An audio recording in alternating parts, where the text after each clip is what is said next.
Vande Mataram coaching के YouTube channel पर आपका स्वागत है मेरे दोस्तों। जो सैनिक स्कूल एंट्रेंस एग्जाम से संबंधित जो हमारे मैथ्स के टॉपिक चल रहे हैं उसमें जो है हमने कल डेसिमल फ्रैक्शन वाला जो टॉपिक पढ़ा उसका फर्स्ट पार्ट जो है हमने कल लिया था। उसी से आगे जो है मेरे दोस्तों हम बात करेंगे। कल हमने बेसिक बातें जो है फ्रैक्शन से संबंधित जो है की थी, जिसमें हमारे proper fraction, improper, mixed fraction की बात की थी, लाइक फ्रैक्शन, अनलाइक फ्रैक्शन की बात की थी और पॉइंटों वाले डेसिमल वाली संख्याओं को किस तरीके से करना, प्लस करना और डेसिमल से सिंपल फ्रैक्शन में चेंज करना और सिंपल से डेसिमल में किस तरीके से चेंज करना, उसकी बात जो है हमने कल की थी। लेकिन उसी से आगे जो है हम बात करेंगे आज जो है मेरे दोस्तों पहला क्वेश्चन जो हम ले रहे हैं, find the sum of given fraction, मतलब जो फ्रैक्शन दिया हुआ है इनको हमको प्लस करना है। और मेरे दोस्तों मैंने हमेशा एक बात बताई कि कभी भी फ्रैक्शन वाली संख्याओं को अगर प्लस करना है तो यहां पर आपको एलसीएम लेना पड़ेगा और एलसीएम लेना है। लेकिन मेरे दोस्तों कभी कभी ये सेम भी आ जाती है, वो एक तरीके से लाइक फ्रैक्शन टाइप। तो जब सेम संख्या आ जाए तो ऊपर वाली संख्या प्लस है तो प्लस और माइनस है तो माइनस कर देंगे। लेकिन यहाँ अलग अलग है। 5 और 10 का जो है अपन एलसीएम लेंगे और 5 और 10 का कितना एलसीएम होता है बेटा? 10 होता है। 10 लिख दिया। अब देखो इसका डिवाइड इसमें 5 का डिवाइड 10 में कितनी बार जाता है? 2 बार। 2 का मल्टीप्लाई 2 से करेंगे 2 टू जा 4, 10 का 10 में 1 बार और 1 का मल्टीप्लाई 4 में करेंगे 4 और 4 कितना? 8/10। अब यदि ऑप्शन में 8/10 है तो आप कर लेंगे, नहीं है तो ये आगे कट रहा है वैसे 2 की टेबल से 2 टू जा 2 4 जा 8 और 2 5 जा 10। तो यहां पर आंसर जो है मेरा कितना है बेटा? 4/5। क्वेश्चन जो लेंगे वो सेम क्वेश्चन है। यहां पर भी फ्रैक्शन वाली संख्याओं को प्लस करना है। 100 और 10 का जो है हमको यहाँ पर क्या लेना पड़ेगा? एलसीएम लेना पड़ेगा। 100 और 10 का एलसीएम लेंगे बेटा कितना आएगा? 100। 100 का डिवाइड 100 में करेंगे कितनी बार? 1 बार। 1 का मल्टीप्लाई 1 से करेंगे 1 ही आएगा। 10 का करेंगे 100 में 10 बार। 10 5 से कितना होता है? 50। आंसर आया 51/100 जो है अपना आंसर। क्वेश्चन जो है यहाँ पर 3 संख्याएं जो है वो फ्रैक्शन में है और इनको प्लस करना है। तो मेरे दोस्तों यहां पर देखो छोटी छोटी बातें जो है वो हमको समझनी, हम क्वेश्चन लो लेवल से अप लेवल तक जाएंगे। क्योंकि बहुत सी बार क्या होता है पेपर में यदि हम सिंपल क्वेश्चन गलत करते हैं तो कंपटीशन से डायरेक्ट बाहर हो जाते हैं। तो मेरे दोस्तों हमको सिंपल क्वेश्चन तो बिल्कुल गलत करना ही नहीं है और जो हार्ड क्वेश्चन है वहां पर भी अपने को काम करना है, वहीं से आपकी मेरिट बनेगी। अब मेरे दोस्तों 7, 3 और 21 का हमको यहाँ एलसीएम लेना है। एलसीएम कितना आएगा बेटा? अब 7 का 21 में किया 3 बार, 3 का 3 से मट गया 3 3 जा 9, 3 का 21 7 7 11 जा प्लस 21 का 21 1 बार, 1 का 4 से गया 4 बार। ठीक। अब ये इनको प्लस करेंगे तो एक तरीके से 81, 77 और 4 81, 81 और 9 कितना? 90/21। अब देखो ऑप्शन में ये हो तो ठीक, नहीं तो ये वैसे कट रहा है 3 की टेबल से कट रहा है। 3 3 जा 9, 0 हो गया। 3 7 जा 21। अब 30/7 ये कट नहीं रहा। अगर ऑप्शन में ये हो तो ठीक, नहीं तो मिक्स्ड फ्रैक्शन में भी हो सकता है तो उसको देखेंगे। 7 4 जा 28, 2 बचा। आंसर आया 4/2/7। इस तरीके का ऑप्शन में हो सकता है आपका आंसर।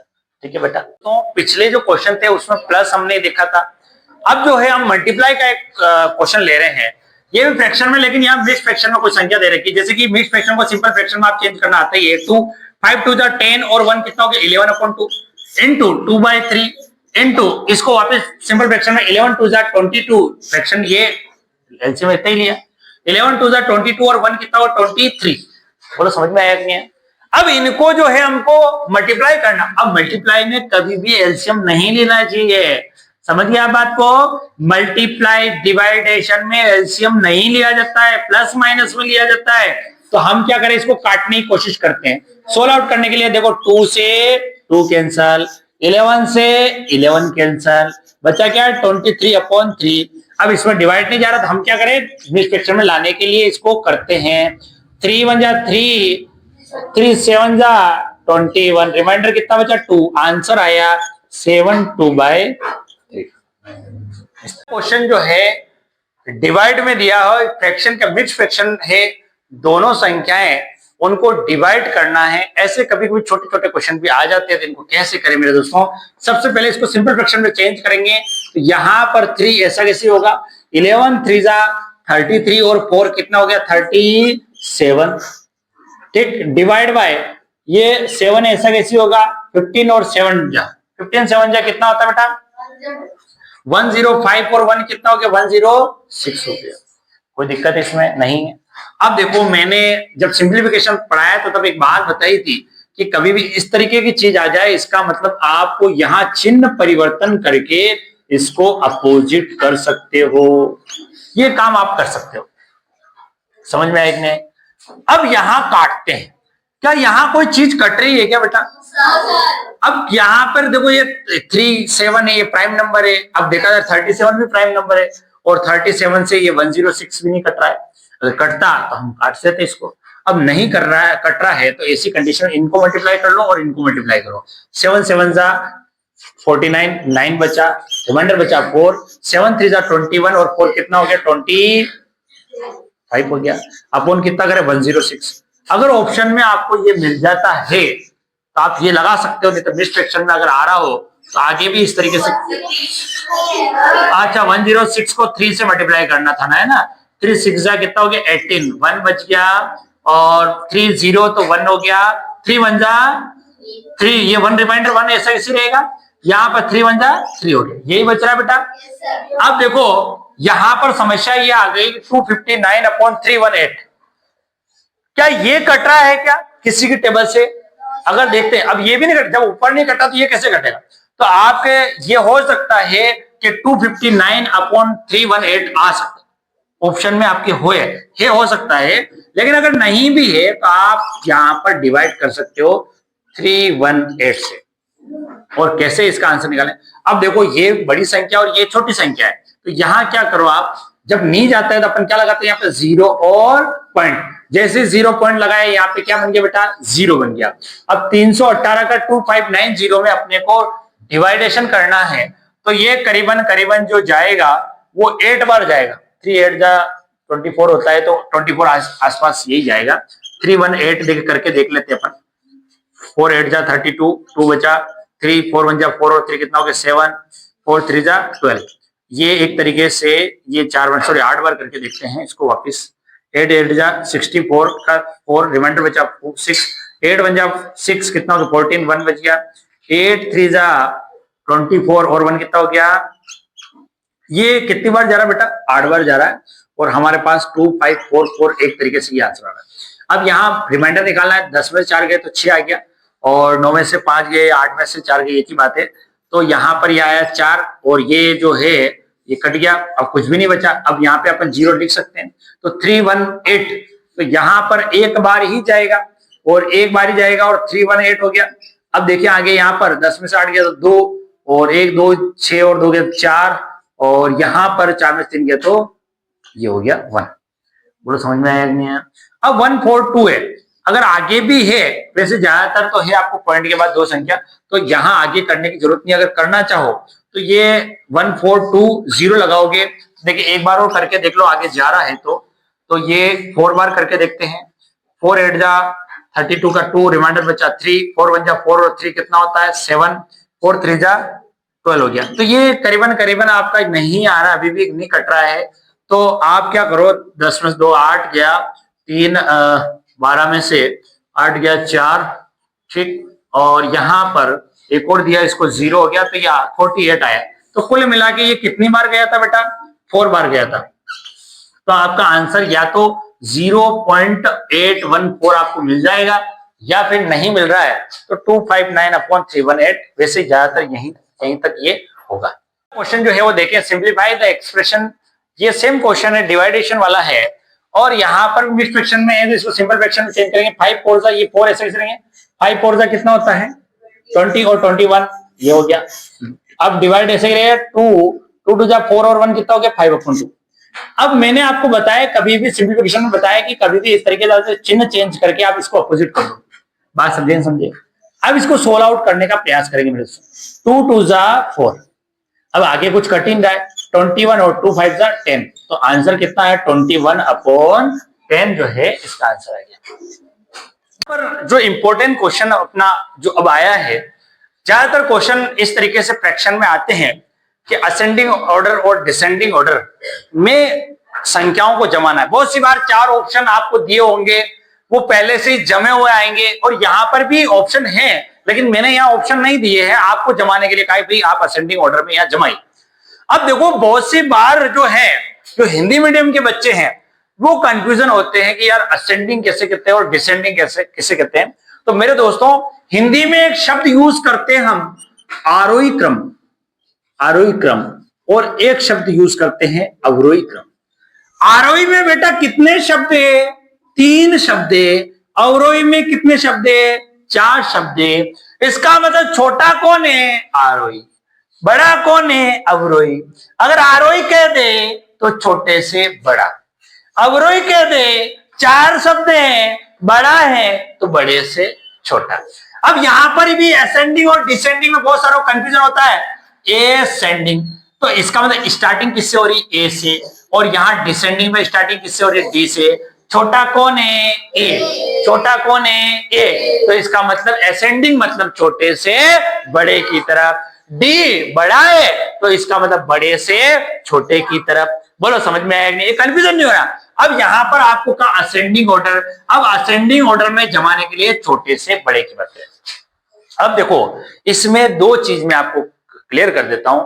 यहां फ्रैक्शन जो है वैसे अलग अलग है, बहुत सी जगह जो है फ्रैक्शन सेम आ जाए, फ्रैक्शन सेम आ जाए मतलब डिनोमिनेटर में संख्या जो है वो सेम आ जाए, तो ऊपर न्यूमरेटर की संख्या में जो बड़ा है वो हमेशा बड़ा रहेगा, छोटा है वो छोटा रहेगा। जैसे कि यहां पर अगर एक ही संख्या हो जाती है, इसको मैं अभी ऐसे बिगाड़ रहा हूं, यहां लिख दिया 5 5 5 और 5, और यहां पे 1 2 3 4, चलो इस तरीके से है। और यहां देखो सब में जो है डिसेंडिंग में सेम हो गया। एक तरीके से ये कौन सा फ्रैक्शन बन रहा है? मैंने बताया था आपको, लाइक फ्रैक्शन। तो लाइक फ्रैक्शन टाइप है। तो यदि डिसेंडिंग में सॉरी इसमें डिनोमिनेटर में कभी संख्या सेम हो तो ऊपर वाली न्यूमरेटर में जो छोटा है वो छोटा है और जो बड़ा है वो बड़ा ही रहेगा। बोलो समझ में आया कि जो छोटा है वो छोटे रहेगा। अब इसमें सबसे छोटा कौन सा है? 1/5, फिर उसके बाद 2/5, फिर उसके बाद 3/5, उसके बाद 4/5, क्योंकि नीचे जो है वो सेम डिनोमिनेटर है। यदि सेम डिनोमिनेटर है तो न्यूमरेटर में जो छोटा है वो छोटा रहेगा और जो बड़ा है वो बड़ा रहेगा। ये बात मैं इतनी दबा के ये इसलिए बोल रहा हूं कि इस साल इसमें से 100% एक क्वेश्चन आएगा मेरे दोस्तों। अब बात करते हैं, यदि यहां पर यही चीज उल्टी हो जाती, अपोजिट हो जाती, 5/1, 5/2, 5/4 और 5/3। अब मेरे दोस्तों यहां पर ये दूसरी बात कर रहा हूं कि यदि डिनोमिनेटर में सेम आ जाए और ऊपर अलग अलग हो तो जो छोटा है वो छोटा ही रहेगा, जो बड़ा है वो बड़ा ही रहेगा। लेकिन अगर कंडीशन ये बन गई तो मेरे दोस्तों यहां पर न्यूमरेटर में सेम है और डिनोमिनेटर में अलग अलग है। तो यदि ऐसी कंडीशन बन जाए मेरे दोस्तों तो यहां ध्यान रखना कि जो छोटा है न्यूमरेटर डिनोमिनेटर वो सबसे बड़ा है, जो छोटा है वो बड़ा है और जो सबसे बड़ा है वही क्या है? छोटा है। बोलो समझ में आई कि नहीं? क्या बात कह रहा हूं मैं? यदि मुझे डिनोमिनेटर में सेम संख्या मिल जाए तो मेरे दोस्तों ऊपर वाली संख्या में आप जो छोटा है उसको छोटा मान लो, बड़ा है वो उसको बड़ा मान लो। लेकिन यदि ऐसे अपोजिट हो जाए, यहां पर ऊपर वाली संख्या जो है वो सेम हो जाए, न्यूमरेटर सेम हो जाए, डिनोमिनेटर अलग अलग हो जाए, तो मेरे दोस्तों यहां पर समझने वाली बात है, जो छोटा है ये वाला छोटा है, ये सबसे बड़ा। क्योंकि भाग लगाने, छोटी संख्या से भाग लगाएंगे तो बड़ी चीज आएंगे, बड़ी संख्या से भाग लगाएंगे तो छोटी चीज आएगी। अगर 30 में मैं 5 का भाग लगाऊंगा तो ज्यादा बड़ी संख्या आएगी, 5 6 36 आएगा। लेकिन मैं 15 का भाग लगाऊंगा 2 ही आ रहा। इसका मतलब मैं छोटी संख्या का भाग लगाऊंगा तो बड़ा भागफल प्राप्त होगा और बड़ी संख्या से भाग लगाऊंगा तो छोटी चीज प्राप्त होगी। इस कारण से मेरे दोस्तों यहां समझने वाली बात यह है कि कभी भी ये ध्यान रखना, कभी ऊपर नीचे सेम आ जाए तो ऊपर जो छोटा है वो छोटा ही रहेगा, जो बड़ा है वो बड़ा ही रहेगा। अगर ऊपर सेम और नीचे अलग अलग है तो जो बड़ा है वो सबसे छोटा, ये ध्यान रखना, और जो छोटा है वो सबसे बड़ा होता है। बोलो समझ में आई कि नहीं आई? बात अपनी चल रही है असेंडिंग ऑर्डर की, और यहां पर मैंने क्वेश्चन दिया था उसकी बात कर, पहले उसकी बात कर लेते। ये तो मैंने ऐसे ही आपको एग्जांपल के लिए बता दिया। अब वो क्वेश्चन क्या था बेटा, यहां बोलना तो 1/, और यहां कितना, यहां कितना, ये। अब देखो इन संख्याओं में यहां पर ना तो डिनोमिनेटर सेम है ना न्यूमरेटर सेम है। जब ऐसी कंडीशन बन जाए तो मेरे दोस्तों यहां पर आप क्या करो, डिवाइड करके देख लो। क्या कर दो, डिवाइड कर। 1/2 आपको पता ही है 0 पॉइंट, कैसे, जैसे 1 में 2 से डिवाइड करेंगे। देखो इसमें करेंगे 2 भाग नहीं जाता है तो अपन क्या करते हैं, अपन ने पहले डेसिमल में सीखा है तो 0.025 10, 0.5 हो गया इसका आंसर। तो अब दूसरी चीज है यहाँ पे, दूसरी चीज क्या है बेटा, ये मैंने अभी बताया, इधर 1/2 का ये हो गया। अब 2/6 की बात करें, 2 में 6 का डिवाइड करना, 0.063 18 और 2 बचा। अब देखो ये भी अगर भाग नहीं जा रहा तो यहाँ 0 लगा सकते हो आप, कोई दिक्कत नहीं। 0.50 हो गया इस एक तरीके से। दूसरी बात है यहाँ जा रहा है 6 3 18, तो यहां पर देखो वापिस आता ही जा रहा है तो 0.3, दो संख्या तक आप कर लो 0.33, दूसरी संख्या हो गई। अब तीसरी संख्याओं की बात करो मेरे दोस्तों, इधर मैं देखता हूं 4/5 में, तो 5 में 4 में 5 से डिवाइड करना है 0 पॉइंट, यहां लिख दूंगा मैं 0, 5 8 का कितना हो गया 40। अब ये एक तरीके से 0.80 हो गया। बोलो समझ में आया कि नहीं? चौथी संख्याओं की बात करो, 3/4 है, 3/4 है, 3 में डिवाइड करूंगा 4 से 0.0, यहां पर करेंगे मेरे दोस्तों 4 7 28, 2 बचा, 4 0 आया, 4 5 20, इसका मतलब 0.75। अब समझने वाली बात, अब छोटा बड़ा अपन कर सकते हैं, कौन छोटा है कौन बड़ा है। अब दिख रहा है ये 50 है, 33 है, 80 है, पॉइंट के बाद यहां भी दो संख्या। अब सबसे छोटे से बड़े की तरफ, क्यों, क्योंकि हमको असेंडिंग ऑर्डर, छोटे से बड़े की तरफ। अब छोटे से बड़ा सबसे छोटा कौन है, 0.33, इसका मतलब 0.33 का क्या बता रखा है 2/6। फिर उसके बाद 50, तो 1/, इससे बड़ा, छोटे से बड़ा, बड़े की तरफ मुंह हमेशा, जो बड़ा होगा उसकी तरफ मुंह खुला रहेगा और जो छोटा होगा उसकी तरफ तीर का निशान। इससे बड़ा जो है मेरे दोस्तों वो क्या बन गया 50, 1/2 हो गया। फिर उससे बड़ा जो है मेरे दोस्तों 3/4 और उससे बड़ा जो है 4/4। एक तरीके से मैंने ये संख्या जो है असेंडिंग ऑर्डर में लिख दी है।